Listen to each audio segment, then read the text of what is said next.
बिस्मिल्लाहिर्रहमानिर्रहीम। अस्सलाम वालेकुम मुकम्मल पाकिस्तान। आज मैं एक छोटी सी कहानी आपको सुनाना चाह रहा हूँ। हमारे एक दोस्त होते थे जो वेल्डिंग का काम करते थे। अपने 15-20 साल पुरानी बात है।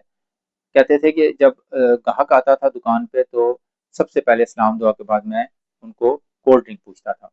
और वहाँ एक लैंग्वेज यूज होती है लोकल कि बोतल ले आओ। छोटे को कहते थे छोटे जाके बोतल ले आओ। कोल्ड ड्रिंक पी के ग्राहक कहता था जी ये खिड़कियां दरवाजे फॉर एग्जांपल इसका कितना टोटल खर्चा बना। तो ये बताते थे जी 50,000 का जो सामान होता था उसको या काम जो 50,000 का होता था उसको 70,000 बता देते थे। अच्छा, अब उस दौर में अखलाकियात ज्यादा होती थी। लोग एक बोतल जो 12-15 रुपए की होती थी वो पीने के बाद भी फिर वो उसकी लाज रखने के चक्कर में उठते नहीं थे और डील डन हो जाती थी 50,000 वाली 70,000 में। अच्छा खैर, कहानी तो यहीं तक थी।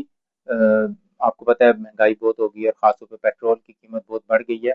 तो गवर्नमेंट ने 1 महीने के लिए इस वक्त ट्रांसपोर्ट के जो किराए हैं वो फ्री कर दिए हैं। बहुत जबरदस्त हुकूमत का इकदाम है। आज का यहीं तक। पाकिस्तान पाइंदाबाद।